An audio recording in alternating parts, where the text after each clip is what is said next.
Lucas 23, 50 ao 56. Amém. Diz assim a palavra do Senhor: E eis que havia um homem chamado José, membro do Sinédrio, homem bom e justo, que não tinha concordado com o plano e a ação dos outros. Era natural de Arimateia, cidade dos judeus, e esperava o reino de Deus. Ele foi até Pilatos e lhe pediu o corpo de Jesus, e tirando-o da cruz, envolveu-o no lençol de linho e o depositou num túmulo aberto numa rocha, onde ninguém havia sido sepultado ainda. Era o dia da preparação, e o sábado estava para começar. As mulheres que tinham vindo com Jesus desde a Galileia seguiram José e viram o túmulo e como o corpo foi colocado ali.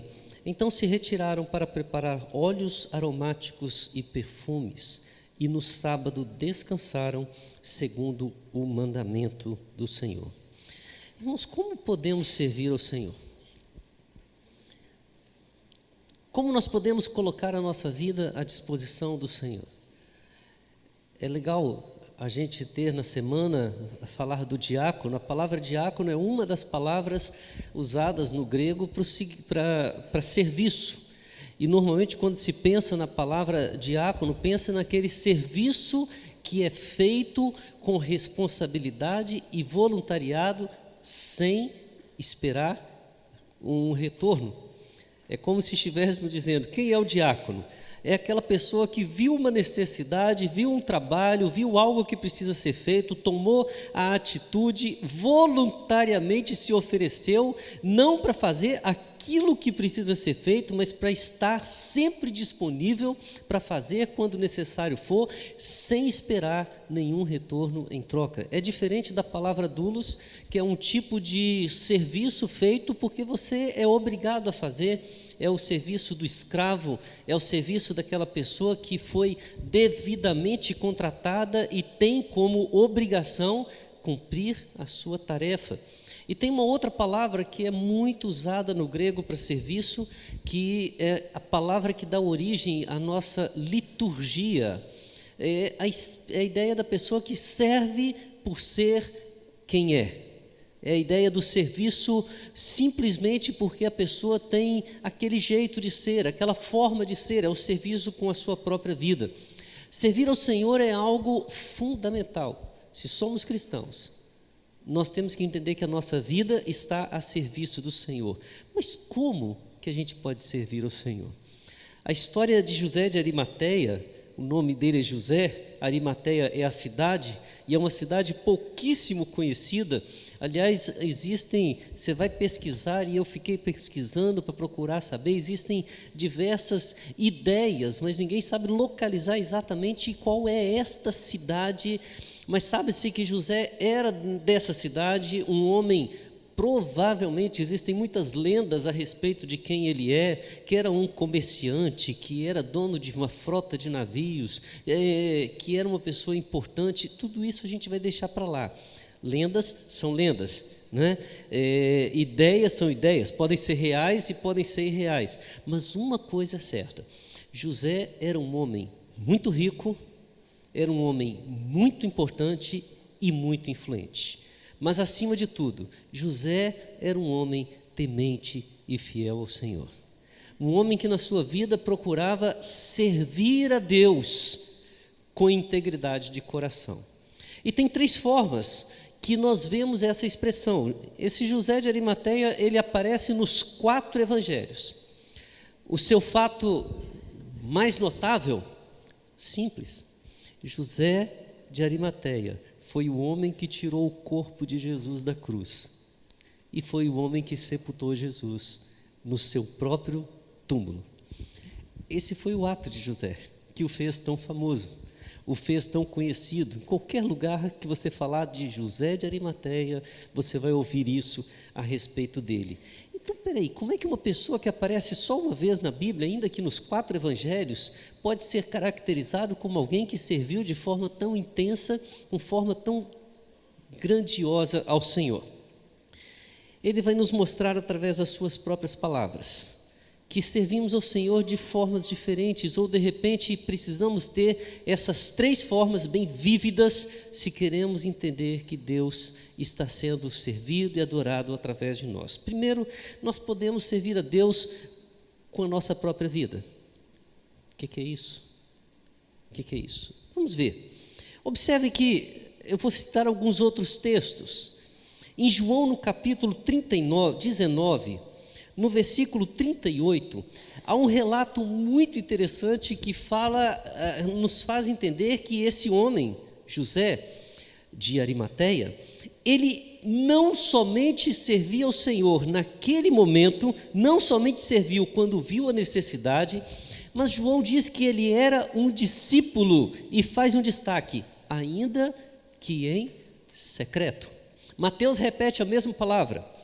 A gente utiliza em alguns contextos missionários o termo missionário 007. Já ouviram falar? A gente diz que a gente tem o missionário James Bond. O que é o James Bond? Agente secreto. Se é um agente secreto, ele está em serviço, mas não pode ser reconhecido. Isso acontece muito, irmãos. E orem por esse tipo de missionários. Alguns não entendem esse tipo de pessoa e falam assim: como é que alguém vai para um lugar para pregar o Evangelho, para falar de Jesus e não pode ser reconhecido, fica no oculto, simplesmente porque existem lugares no mundo em que nós, ao falarmos do amor de Jesus, corremos seriamente o risco de sermos mortos. E muitas vezes essas pessoas são enviadas para viverem nesses locais e ali elas têm que viver mostrando Cristo com a sua própria vida. Talvez você possa dizer assim: mas isso aí é lá para o Afeganistão, né? Em alguns locais você vai encontrar somente as iniciais do nome dos missionários, nomes fictícios, mas eles estão ali fazendo a obra do Senhor, vivendo como Cristo queria que eles vivessem. Pastor, que legal, mas não era essa a história de José de Arimateia. O texto vai dizer que José de Arimateia se mantinha em oculto por medo. Por medo. Ele servia ao Senhor e não estava se expressando por um medo. Mas é muito interessante perceber que a vida desse homem, ainda que ele estivesse com medo de se revelar, de expressar, era uma vida que demonstrava a presença de Cristo em todos os seus atos. Marcos, no capítulo 15, o versículo 43 fala que esse José era um ilustre membro do Sinédrio. Onde ele estava? Ele estava e ele servia exatamente naquele tribunal que condenou Jesus à morte. Ele era alguém de destaque no que poderíamos chamar hoje de uma espécie de Senado federal na época, mas que tinha caráter não somente legislador, fiscalizador, mas ele também tinha um caráter judiciário. Eles se reuniam para discutir questões religiosas e foi a decisão tomada em uma reunião de Sinédrio que declarou a morte de Jesus. Jesus foi condenado à morte em uma reunião desse tribunal, onde José era um ilustre membro. Ilustre membro. O texto de Lucas vai nos dizer que ele tinha essa função. Ele era judeu de nascimento, ele tinha sua influência naquela região, era um homem de alta posição, mas Lucas enfatiza, era um homem bom e era um homem justo. Era um homem que esperava o reino de Deus. Essa expressão, normalmente, quando fala de alguém que esperava o reino de Deus, não está se referindo à pessoa de Jesus Cristo. Está se referindo àquelas mensagens proféticas que vêm desde o Antigo Testamento, expressando que viria a salvação, a graça chegaria. Ora, nós podemos ver que esse José de Arimateia, durante todo o seu tempo de vida, ele é alguém que crê que a palavra de Deus vai se cumprir, vai se revelar, e ele espera que a graça de Deus chegue, e o texto vai dizer que ele encontrou a resposta para a chegada do reino de Deus na pessoa de Jesus. Era um homem que seguia Jesus, que acreditava no Evangelho de Jesus, mas tinha medo. Era um homem que tinha um caráter aprovado, zeloso, dedicado, bom, justo, e exercia no seu contexto, no seu trabalho, na sua vida, aquilo que ele aprendia com Jesus, ainda que tivesse em um contexto extremamente oposto à palavra pregada por Jesus. José é caracterizado como aquele homem que não concordava com o plano e com a ação que o Sinédrio havia tomado em relação a Jesus. Irmãos, é interessante pegar essa história, porque ela nos dá uma ideia de como José vivia fora daquela cena, que é a cena que o faz famoso no dia da crucificação. Era um homem que era identificado pela igreja como um discípulo do Senhor Jesus, porque a sua vida expressava os ensinos de Jesus. Era um homem que se destacava no seu trabalho e, inclusive, nós vamos ver um pouco mais que ele tinha seus colegas que o reconheciam como discípulo porque a sua vida exalava o bom perfume de Cristo, expressava as mensagens anunciadas por Jesus Cristo. Talvez esse seja o tipo de serviço que o mundo mais precisa ver em nós. Não apenas sermos aqueles cristãos que vêm na igreja, que ouvem a pregação, que cantam, que louvam, que oram, que vêm domingo que vem para poder participar da eleição, cumprir os seus propósitos, e não vai esquecer depois no dia 3, já perguntei ao Almir se a gente vai ter um fogãozinho de lenha aqui com frango, com quiabo, né? Temos que ter isso na roça, né? Almoço da roça. Não é só essa comunhão aqui. José vai mostrar que muitas das vezes a nossa vida, ela é um serviço a Deus quando lá fora identificam-nos com Cristo, ainda que não saibam quem é Jesus, ainda que não saibam se servimos a Jesus. O primeiro desafio que temos que ter nessa manhã é pensar em como vivemos, é pensar em como está o nosso testemunho, é pensar se verdadeiramente o mundo tem visto a luz de Cristo brilhar em nós, se verdadeiramente o mundo tem deixado de apodrecer cada vez mais, porque o sal presente em nós tem transformado e preservado o que ainda resta de bom neste mundo. Será que verdadeiramente podemos dizer que ao sairmos do culto e irmos para a nossa casa, para a nossa vizinhança, para a escola, para o trabalho ou em qualquer lugar que passamos, mesmo em lugares arriscados e mesmo com temor no coração, podemos dizer que o mundo vê em nós um servo de Jesus? José vivia para a glória do Senhor. José vivia o evangelho de Senhor Jesus Cristo, ainda que tivesse medo dos judeus. Mas há uma segunda forma como nós podemos servir ao Senhor, e a gente vê isso de forma muito clara na vida de José de Arimateia. Ele não somente servia com a sua vida, mas a partir do momento em que ele precisou agir, ele serviu com as suas atitudes. E que atitudes maravilhosas! A primeira atitude, no Evangelho de Marcos, ele coloca uma palavrinha de destaque, porque ao invés de dizer que ele foi até Pilatos e pediu o corpo de Jesus, Marcos diz que ele foi ousadamente. Irmãos, eu estou imaginando aqui a cena. Tenta imaginar, tá? Madrugada de sexta-feira,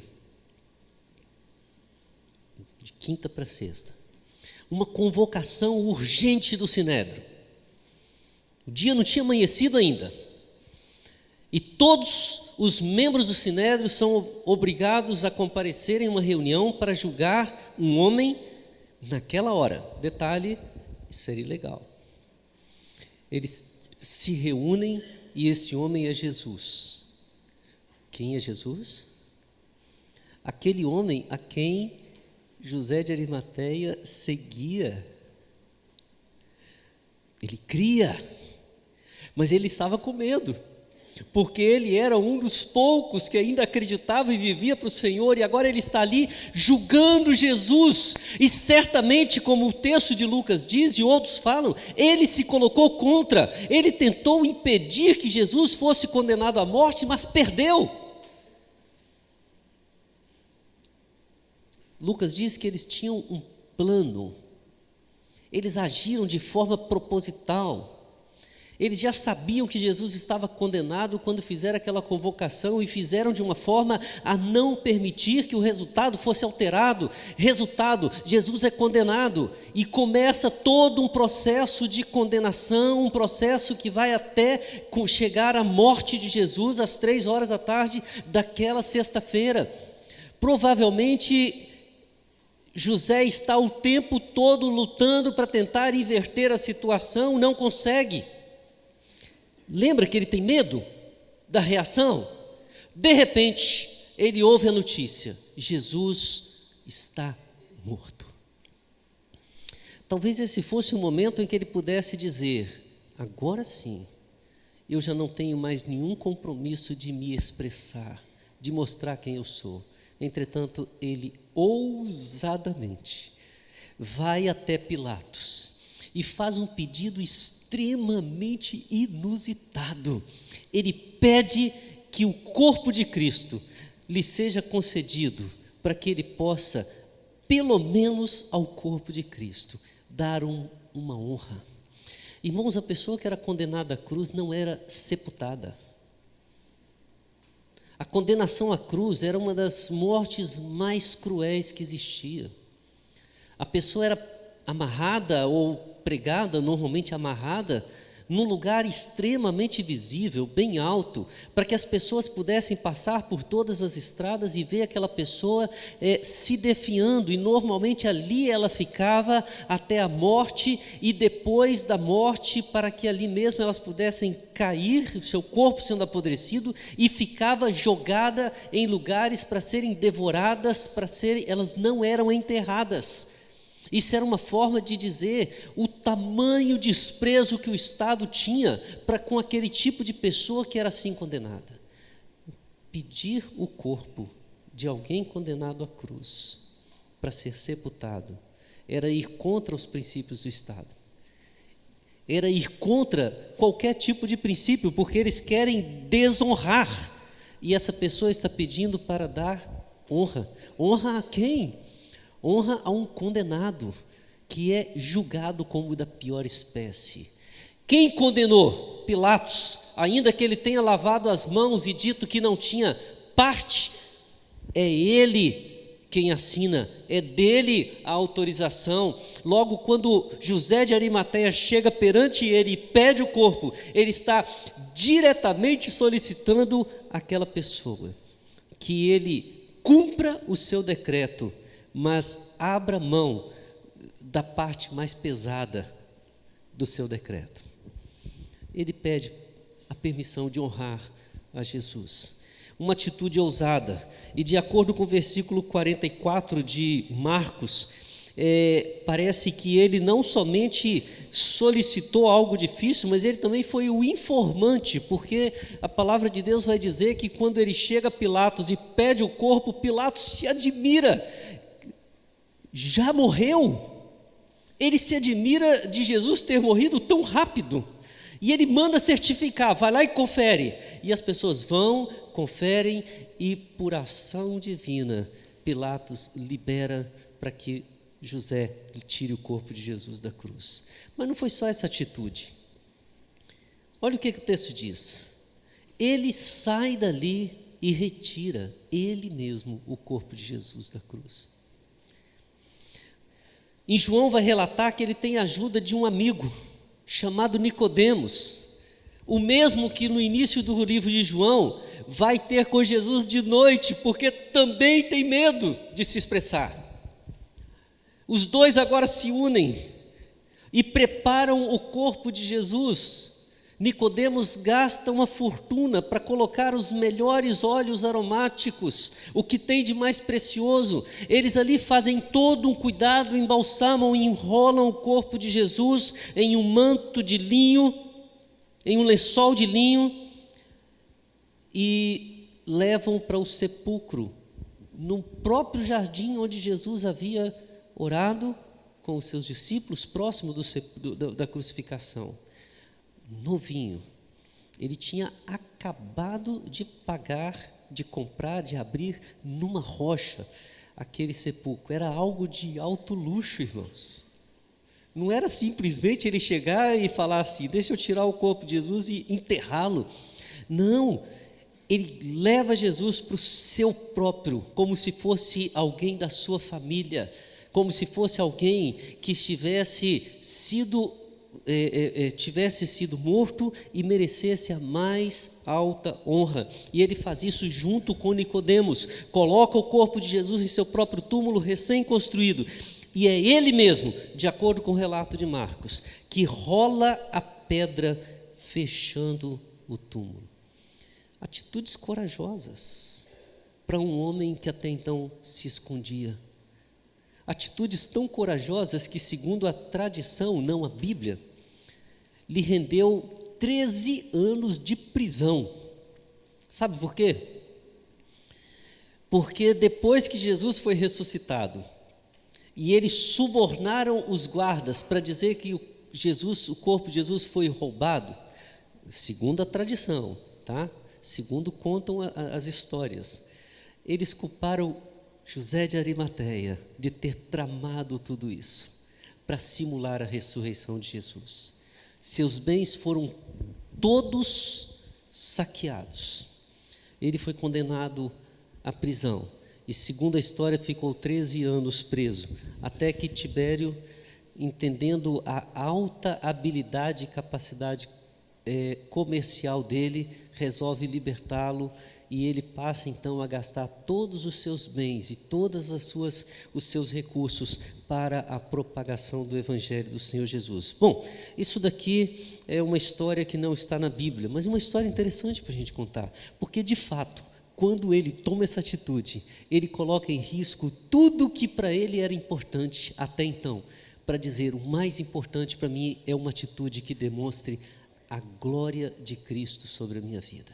Ele agiu, ele serviu a Deus com ações, com atitudes. Ele não ficou apenas nas promessas. No momento em que precisava, ele até se arriscou, mas ele agiu. Suas atitudes demonstraram o zelo, o cuidado, o respeito e a honra pelo Senhor Jesus. Mas José de Arimateia ainda nos mostra um terceiro jeito, uma terceira forma de servir ao Senhor, com o exemplo. E é muito interessante que o texto de Isaías 53, versículo 9, é um texto que unanimemente as pessoas indicam que ali Isaías está profetizando a respeito de José de Arimateia, que fala que fala que ele, o servo sofredor, ele foi colocado junto com os ímpios, e essa cena é uma ilustração clara de Jesus crucificado entre dois ladrões.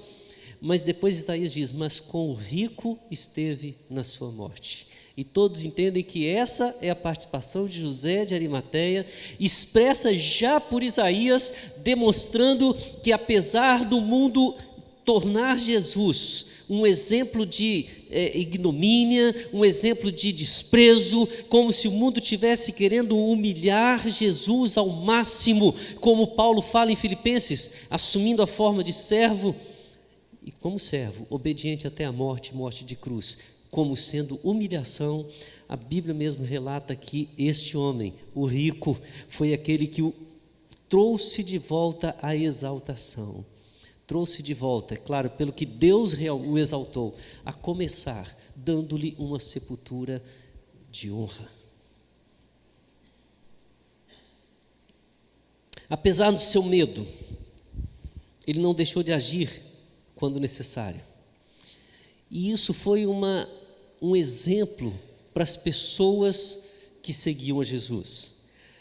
A primeira delas, o próprio Nicodemos, que lá em João, aquele mesmo que havia procurado Jesus de noite, agora vendo a intrepidez, a ousadia, a coragem que José teve em chegar até Pilatos, em solicitar o corpo, em ir até a cruz, em tirar Jesus da cruz, ele se levanta e também deixa de lado a sua atitude de medo, de esconderijo, e vem para a plena luz, e vai junto com o seu amigo para honrar a Jesus.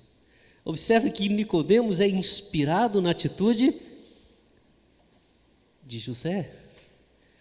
Outro, é muito legal quando a gente olha o texto, porque fala que quando ele sai, ele vai até a cruz, o texto diz que as mulheres que tinham vindo com Jesus desde a Galileia, seguiram José e viram o túmulo e como o corpo foi colocado ali. Elas acompanham tudo o que está sendo feito, e o texto diz que elas então se preparam para que no domingo, no raiar da manhã do domingo, elas pudessem estar no local certo. Elas seguiram o caminho, seguiram até o sepulcro e levaram todos os preparos necessários para cuidarem do corpo de Jesus, a exemplo do que José fez. José foi um exemplo para Nicodemos, José foi um exemplo para as mulheres, José foi um exemplo para os discípulos, que depois corajosamente pregam o nome do Senhor Jesus. José é um exemplo para nós. José servia ao Senhor através do seu exemplo. Irmãos, eu queria trazer algumas aplicações para a nossa vida. Algumas perguntas em cima dessas formas que vemos José de Arimateia servir ao Senhor. A primeira pergunta é: a nossa vida tem sido um serviço a Deus?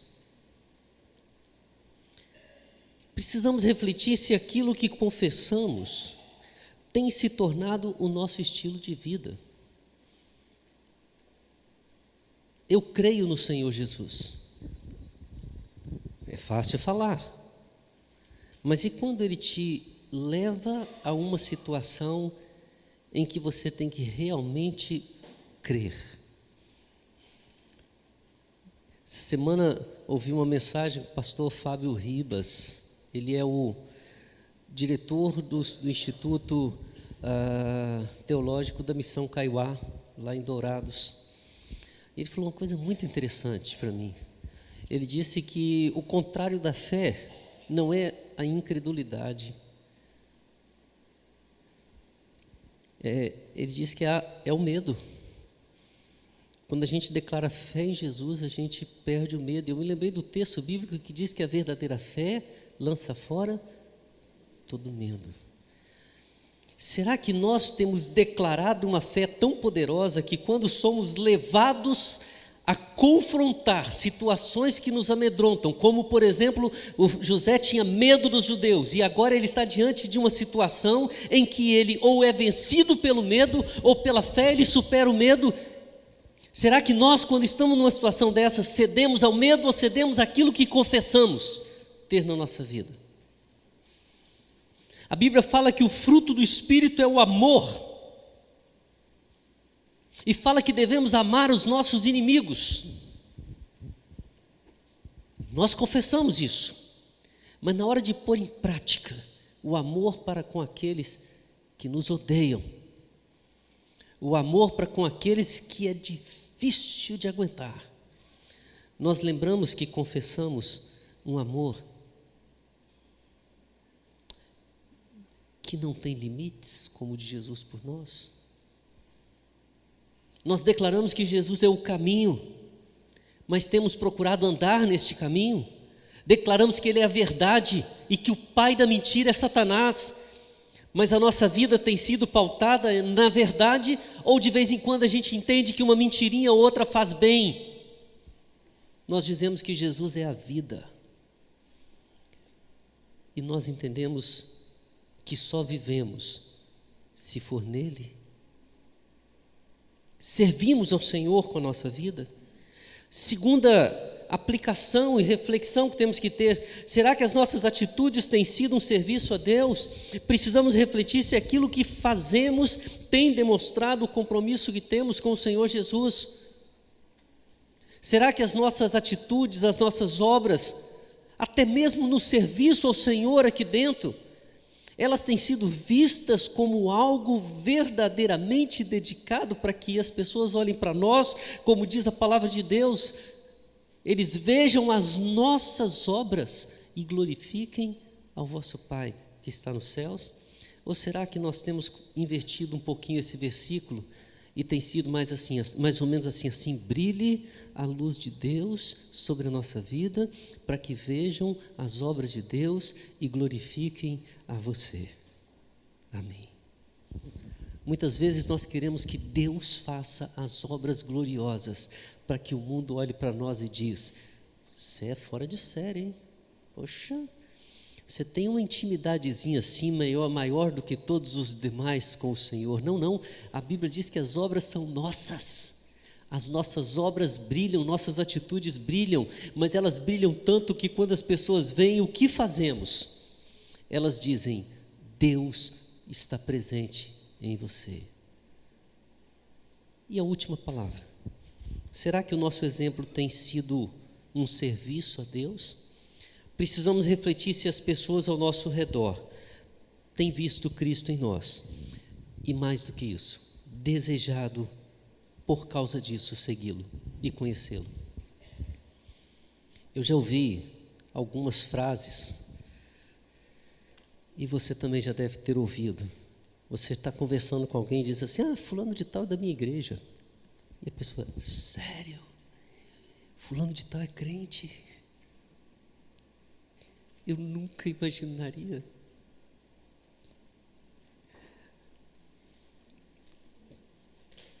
Será que nós temos realmente honrado a Jesus de uma forma tão grandiosa, que as pessoas podem olhar para nós e dizerem assim: quem é o seu Senhor? Eu quero conhecê-lo. Qual é a razão dessa sua alegria?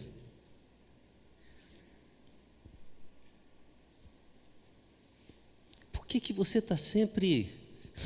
Uma vez falaram isso comigo. Falaram assim: não dá para conviver com fulano de tal, não vou dizer quem é. A pessoa está tendo todo tipo de sofrimento, você vai conversar, a pessoa está sempre para cima, está sempre bem, está sempre empolgada. A gente fica dizendo: que é isso? O que acontece com essa pessoa? Parece que ela nunca se abala, nunca está afetada com nada. Aí você vai conversar com a pessoa, e eu tive esse privilégio, e descobri que é um coração que sofre, mas que chora aos pés de Jesus, e mostra que Ele é o Senhor para os outros. Muitas vezes nós choramos com os outros, e cobramos de Jesus.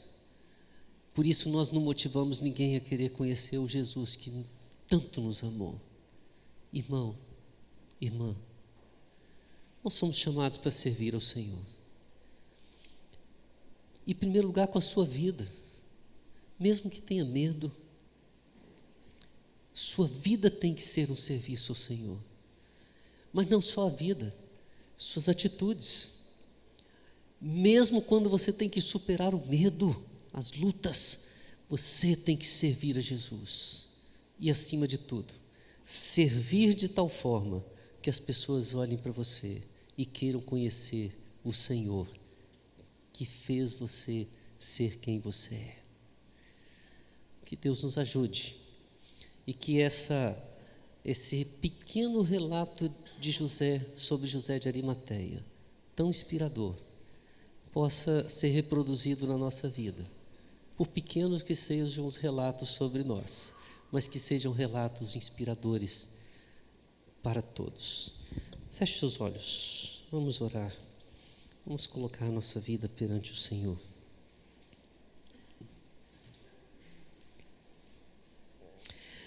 Deus querido, Pai amado,